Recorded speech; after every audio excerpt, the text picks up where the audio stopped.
Good morning. Thank you for clicking on my channel, my video, or my audio, because you can't see none. Today is December the 10th. No, yes. Today is December the 10th, Wednesday, 2025.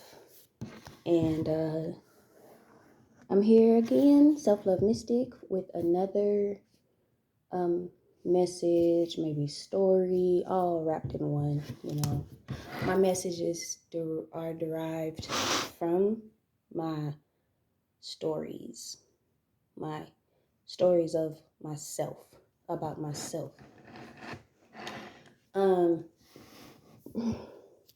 So one of the main things that I realize as someone with the mind of a mystic, someone very spiritually dialed in, very like my strongest part of myself out of the four bodies that I have: spiritual, emotional, mental, physical. My strongest part of myself is my spiritual, but sometimes that's in competition with my mental as well. But they all work together.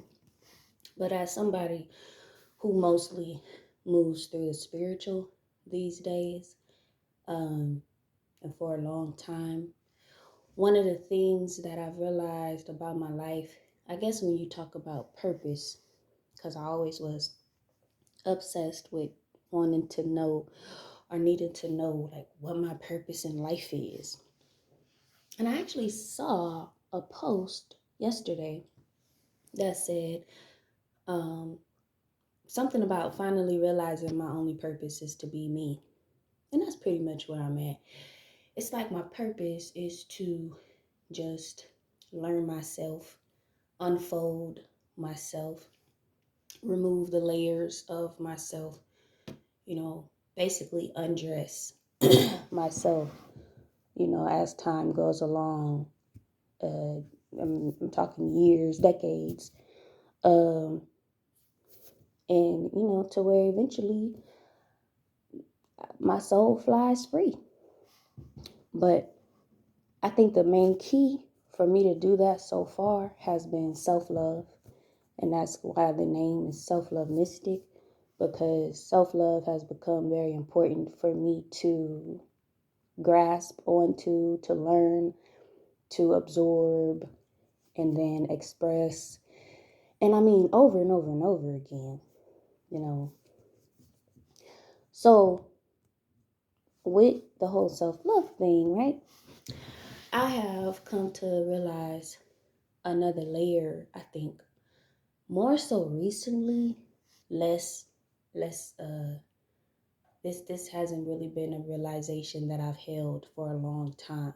This is one that's kind of more so recent, because I learn every day. I learn every day, and I'm an avid learner. I volunteer to learn. I love to learn. I love to learn. I do. I love to know things and learn things and explore, and I love to do that stuff. So, one of the things I've learned recently, and I'm excited to talk about today, this morning before I go to work, is, there's there's a, okay, I be trying to like put things into certain types of words or certain words and like package it up, and I'm not able to really do that. And oftentimes I'm not able to do that. What I say just comes out like real messy. So that's what I have to do, because I don't know. I try that often. I'll be like, okay, how can I put this? And I get nowhere. I'll be like, you know what? I'm gonna just say I just I'm a mess. So it's basically like this concept of not self-love. This concept of like slavery to love. Slavery to love.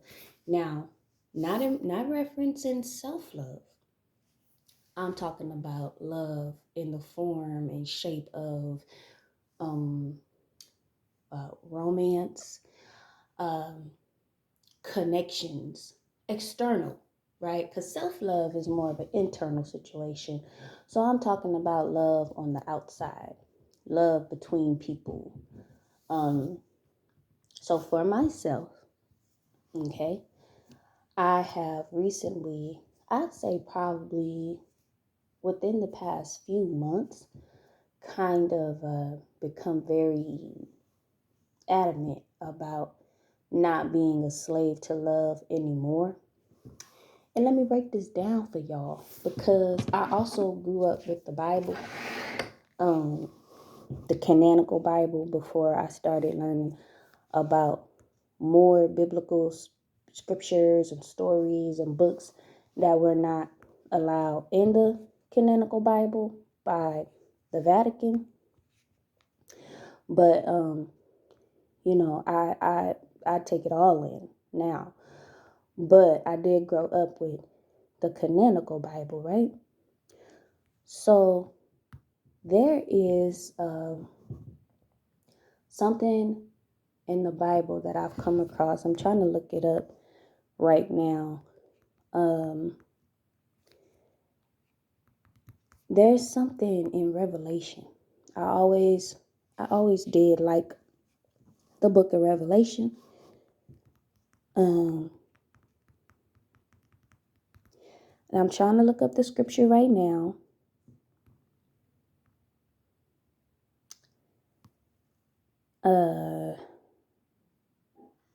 Okay. Yes. So there's something that came up in the book of Revelation a long time ago that I came across a long time ago that really like stopped me in my tracks, because I've read through the Bible like front to back multiple times. Again, because I said I love to learn, and I've always been very curious about the stuff they would be teaching me in church, growing up. And so there's something in the book of Revelation that talks about nations of people praising. Now, looking it up on Google, because I don't be memorizing the like numbers and books for the scriptures, but I be remembering what the message is. So there is a message in Revelation, and on Google I typed it in, trying to type in the gist of it, which is about like praising. I have to say an entity, because I've read that scripture multiple times and it ain't say God. It didn't say God, so I have to refer to it as an entity. But it says, where a great multitude from all nations, having come through tribulation, stands before God's throne. It says God's throne, serving and praising him constantly with the Lamb. And then they put in parentheses Jesus as their shepherd. But again, like, this is like interpreted, It said, leading them to life springs, God wiping away all tears. Continuous selfless praise as the ultimate purpose. Where is that scripture? I need to look it up. Serving him day and night in his temple. Okay, so it looks like it's Revelation 7. Is it 7, 9 through 17? Let me see. But there's something basically in here. I don't want to waste time because I don't have no time to waste.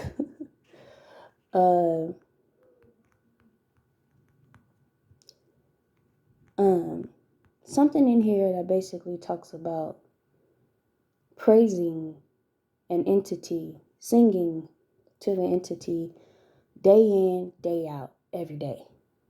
That's all you're doing. Ain't no stopping to eat. Ain't no resting, ain't no sleeping. And when I read that, bro, and I find, like, I had read it before, right, multiple times, and then one day it hit me, and I'm like, wait a minute, because now I'm reading with the skeptical eye. And I'm like, bro, that sounds like slavery. That sounds like torture, actually. Let me see. Yeah, I'm like, that sounds like torture. And it sounds like I wouldn't want no parts of that. Because that doesn't sound It's not about fun. It's not about happiness. But that sounds like being tethered to something. And the only entity that I know that has ever been portrayed as having any tethering to it through chains, they even portray it to you for you in the tarot deck, is the devil. And, you know, a God or an entity of love, which is in alignment with trust and I say freedom and acceptance, so that I'm thinking of a parent that loves their child and wants their child to learn while having parameters for their safety. They also want them within the parameters to explore, and as they become more capable, they expand those parameters. Right? Even the Bible says, when I was a baby, I drank milk, and then I grew up, became a man, I'm no longer on milk. Basically, I mean meat. It says something like that. And so it's like this description had me like stuck, because I'm like, wait a minute. This is like about being tethering. Look, I think I might have found it. Did I find it?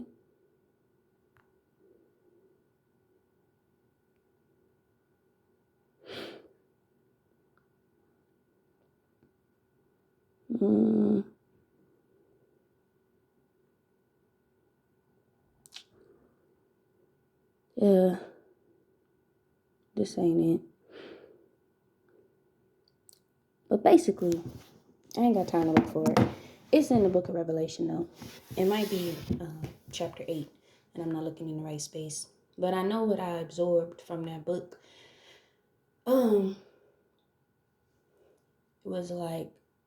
To me, it basically looks like slavery. When I gave my whole self to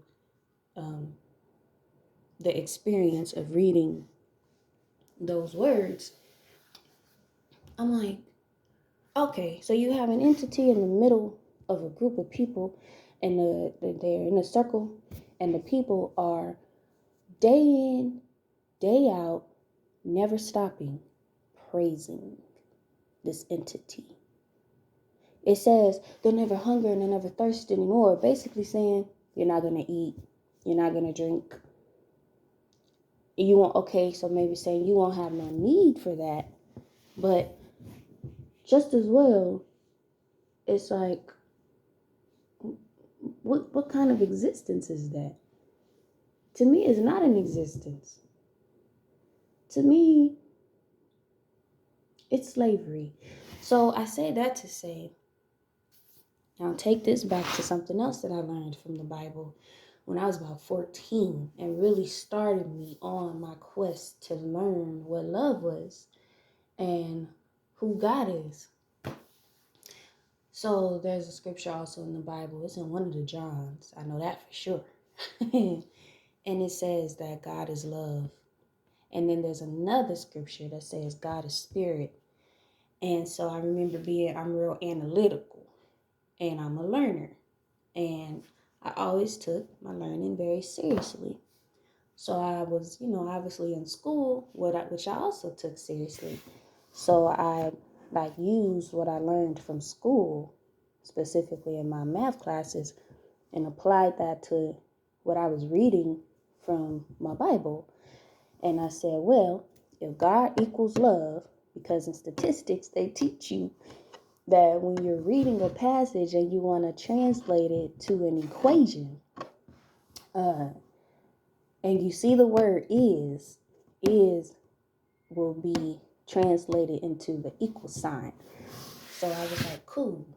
So God is love. God equals love. I was like, God is spirit. God equals spirit. So what that do is that took me to, okay, well, we learned if A equal B and B equals C, then A equal B equals C and A equals C.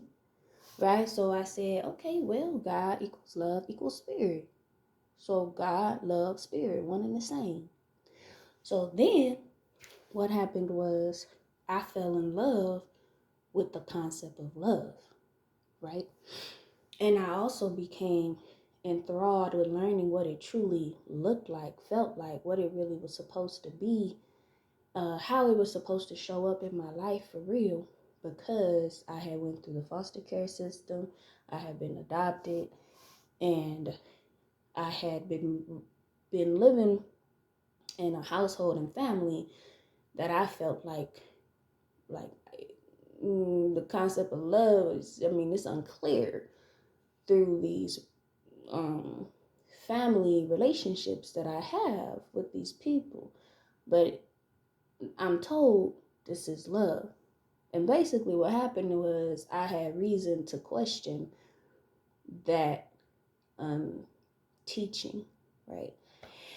So I went to the Bible and I said, cool. So if God is love and I'm about also learning what love is, then I'm going to just focus on love. Because if I'm focused on learning what love is, and love is God and God is love, then I should be able to come to also a conclusion regarding who God is. If I learn what love is, it should be one and the same. So boom. This is why you hear me now refer to my guidance spiritually as spirit. I rarely use the term God, um, or names or titles, because things have been very tarnished in my mind. And I mean across different groups, not just one church I grew up in, because I didn't grow up only going to one church. So um so okay. So now I become obsessed with the concept of love, which is simultaneously obsessed with the concept of God. Because in my mind, God is love and love is God. Because that's what my Bible said. And then, uh, then now now this love thing is not just something that I look to now embody, as I accept that I'm an image. I was made in the image of God, right? Which means I was made in the image of love. So now this love thing is not something that I seek to embody, but it's also something that I worship in my heart, right? So what happened is, so now I'm just focused on love. Obviously, then love begins to get tarnished even more so because I see how it can show up in multiple different ways around me, right? Relationships with family. But in my heart, I could feel that I'm a lover. I could feel that I am loved, right? Not loved like beloved, but that I am love, like an embodiment. I am a personified representation of love. And this shit got me in so much trouble, bro. It got me in so much trouble because, for instance, with the statement of forgive and forget, love will lead you to forgive. And too much love and not enough self-love will also lead you to forget. So I would often forgive and forget because I was sold out to my teachings, bro. So I went through a lot with family and relationships and friendships that, I would over and over and over again apply forgiving and forgetting. Ask me today and I'm going to tell you, I might can forgive, I will not forget. I can't. I think I've recently learned something about like the memory of elephants is like so big. I'm like, I think I have the memory of an elephant. Maybe I was an elephant in a past life because I don't forget. And I now prefer not to forget. That's safer than forgetting, you know. So to me, that forgive and forget teaching is stupid at this point. It's stupid. It will lead you to the edge of a cliff and over it over and over and over again because you keep forgetting not to go that way. You keep forgetting not to be led by that person or that type of person. Different body, same spirit type shit. You keep forgetting that maybe now you need to apply some self-preservation. Go learn what that is, which I'm 100% sure includes remembering. And how about Jesus said, do this in remembrance of me. He ain't say no forget. So anyways, okay.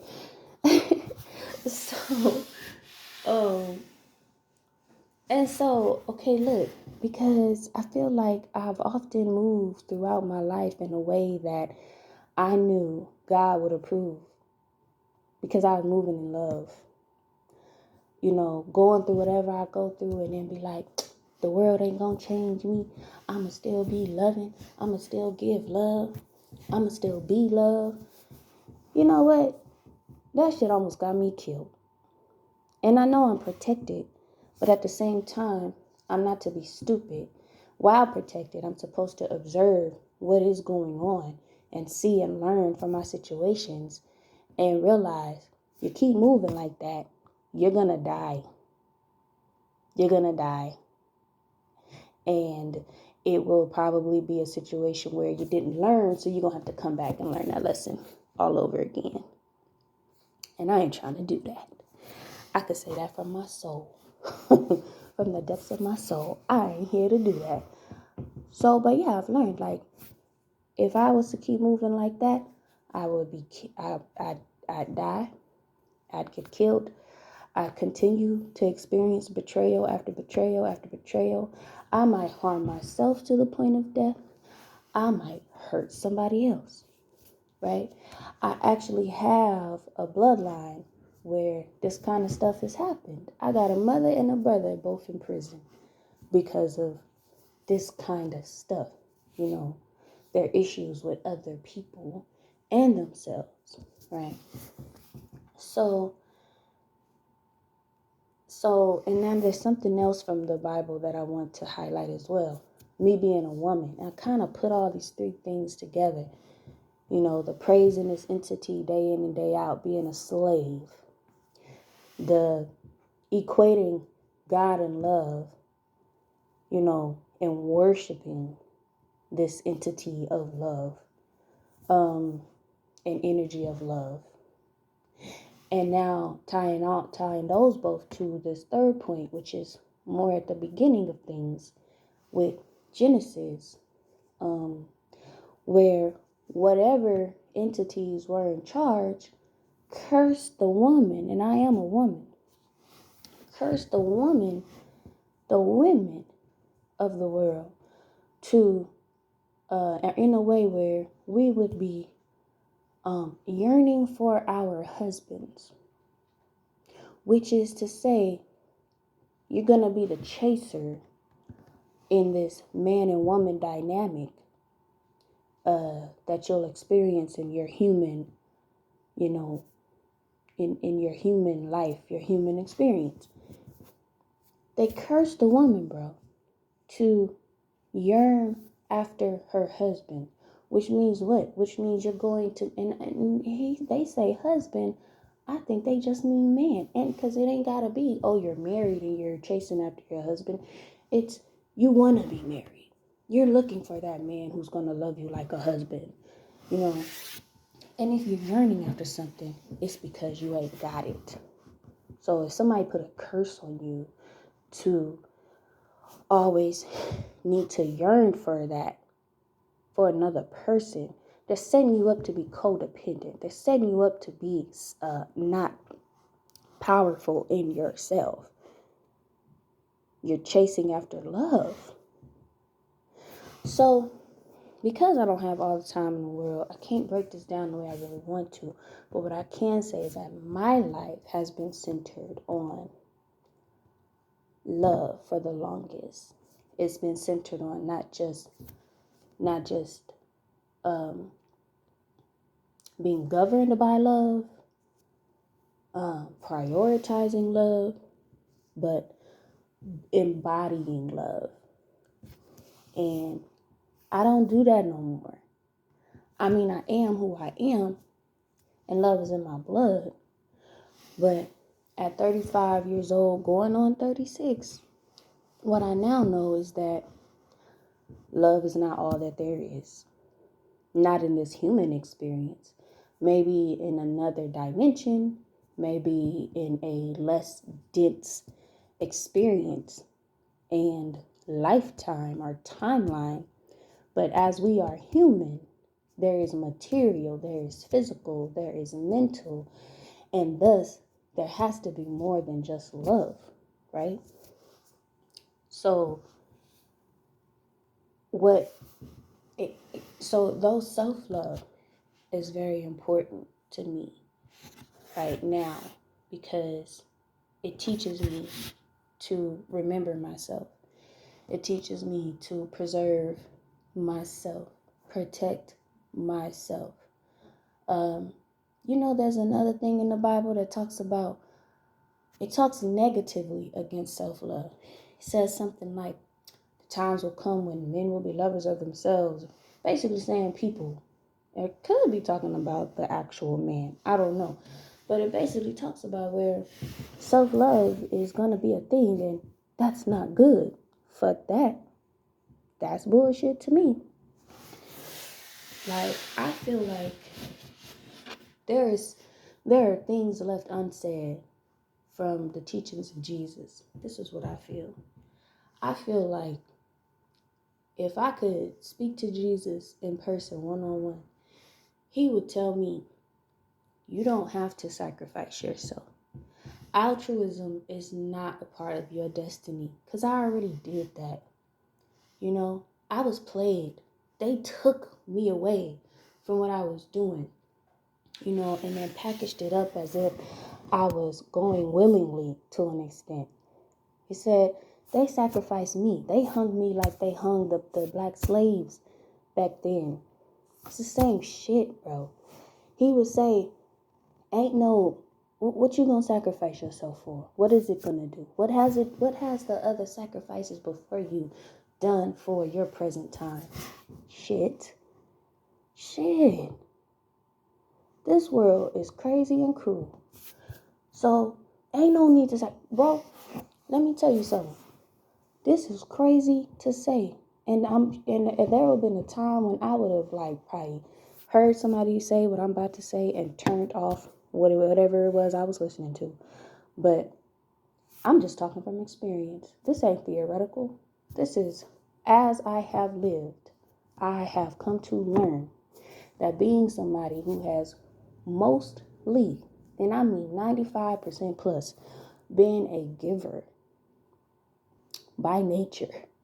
Okay, if not conditioning, whatever. My conditioning shaped and molded my nature to become a giver. And I mean, that started young. So if I wasn't born a giver, I became a giver at a very young age. And have been that way for most of my life. And I'm still that way in a large way. But it used to be like a priority for me to give. Like, it was just something I wanted, felt I needed. And then it would be reinforced by my church, by my family. Bro, when I tell you that I have been learning how to be more selfish with what is mine, and the the obvious change around me in my life that has come about with that change in me, and the change that the change in my expression to the world, and my energy that is radiated off of me into the world, that that says like, she is not here to give to you. She doesn't have to. It's her choice, whether she will or not. And she chooses not to right now. And that is more than okay. She has that right. Yo, me living more in that vibration with that mindset, I tell you, my life has become so much more stable.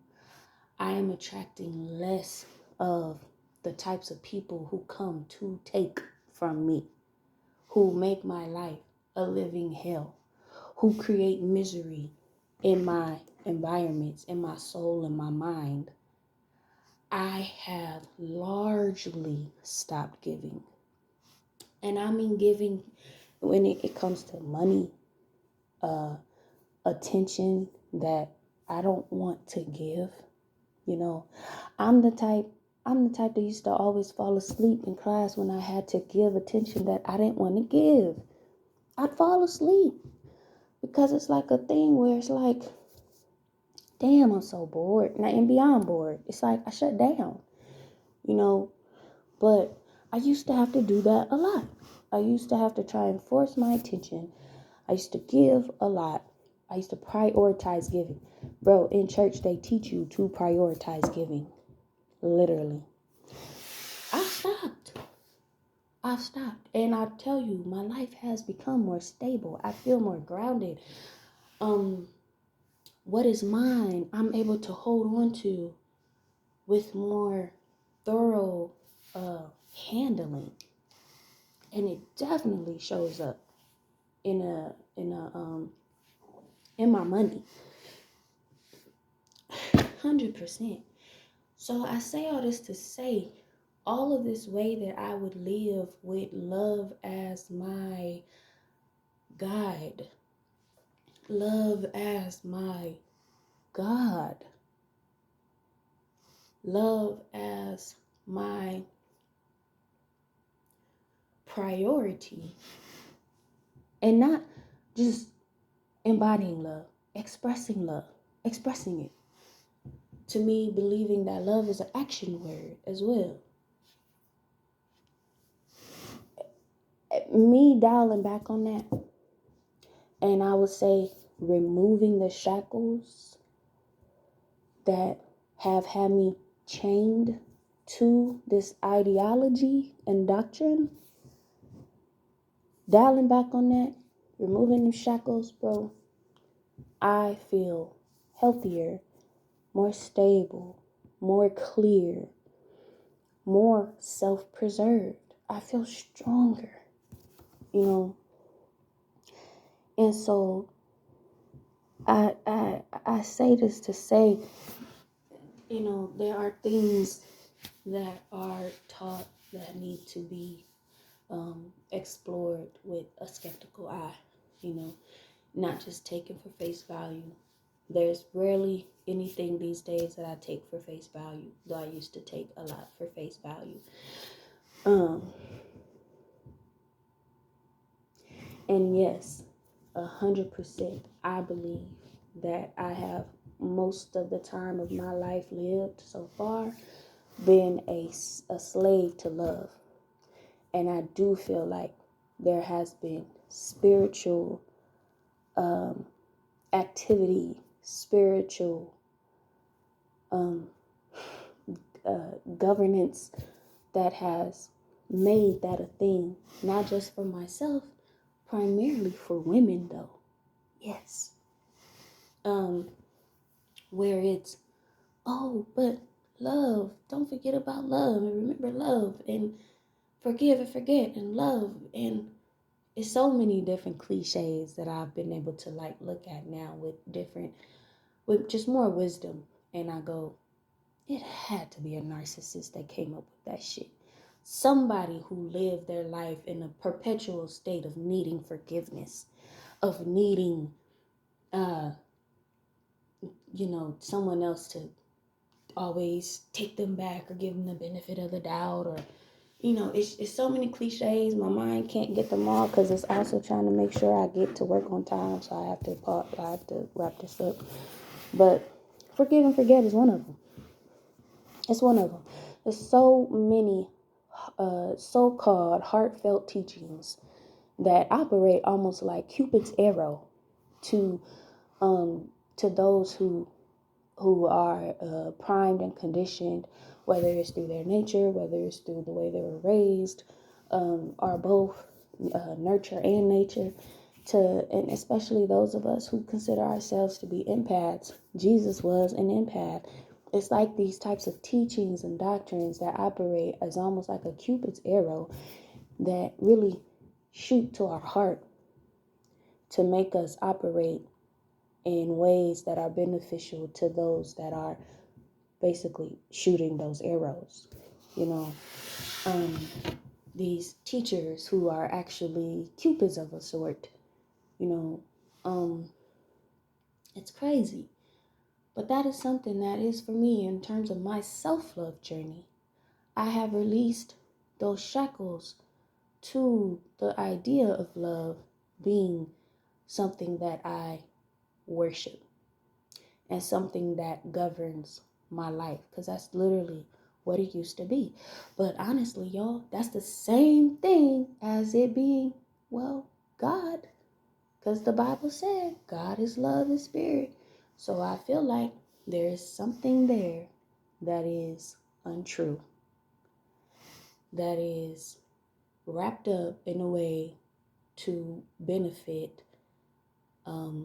some entities. That's what I hear. That's what I hear.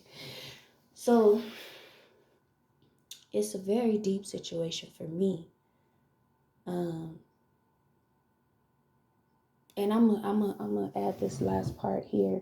There is a book that I read, that I have read multiple times, and it is biblical. But again, it's one of those that's not allowed into the canonical Bible. You have to ask yourself why, and then consider the concept of control. Yeah, but this book that has teachings taught by Jesus that were hidden. And in the book, I think it's the Gospel of Thomas, where Jesus is teaching his so-called disciples, but he also has Mary Magdalene in the presence as well. And them so-called disciples, which I have to say so-called, because how you following Jesus, but you still got this type of mindset, following and listening to this man? The mindset being, get rid of her. Tell her to go away. She's not worthy of the life. They say that to him, as the story goes. And Jesus says, in response, he basically say, don't worry about her. Matter of fact, one day, I'm going to make her like Mel. I'm going to make her like y'all, which has been something that's percolated through my mind and spirit ever since I first read it. And I've read it multiple times, and I do believe, I know for sure it's in the Gospel of Thomas, which isn't a long book, at least what's provided of it. But he says, like, basically saying, I'm going to make woman like male. And when that happens and she becomes like male, she's going to enter the kingdom of heaven. And so I've had to like rip through that. Like, oh, what is he saying? What is he saying? And I think a part of it, because everything is in layers, I think a part of it is related to that initial curse that was put on women to yearn after the love of a man. Basically, to yearn after the love of a man, the presence of a man, the leadership of a man. Jesus said the woman is going to become the leader. The woman is going to become the protection. The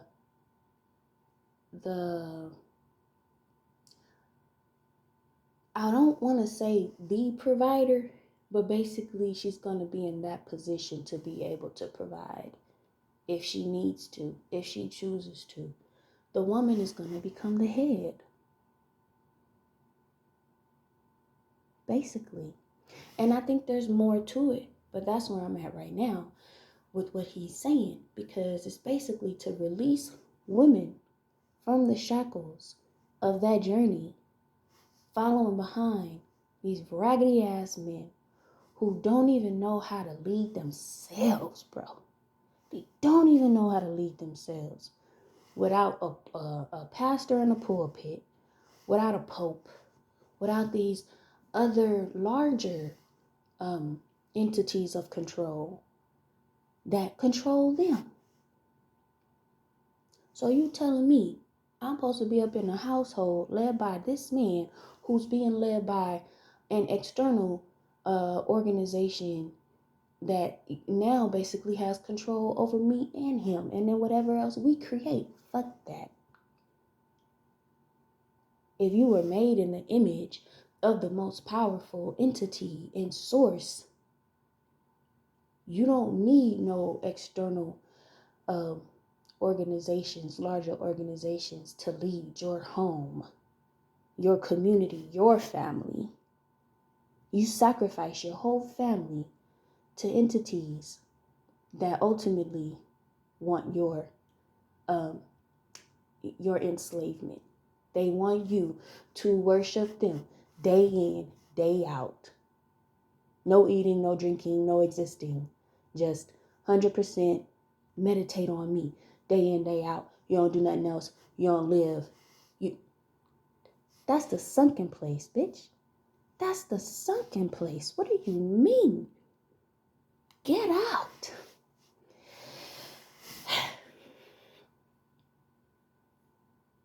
So Jesus said, when the woman basically realizes that she don't need that shit, then she will enter the kingdom of heaven. Why?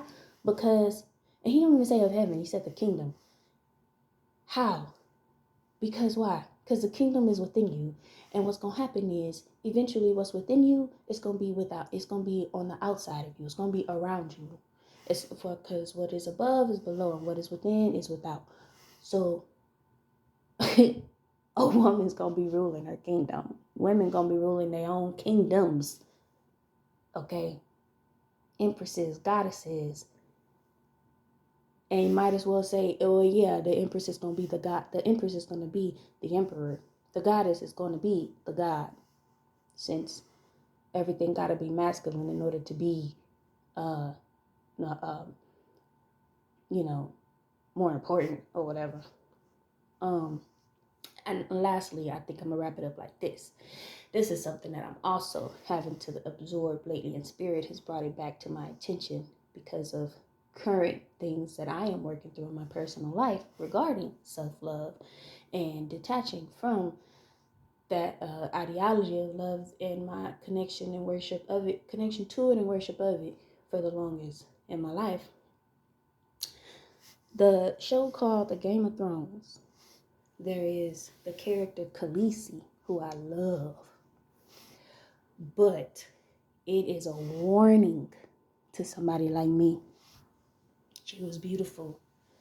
She was all powerful. She was the mother of the dragons, and yet still was in human form also, right?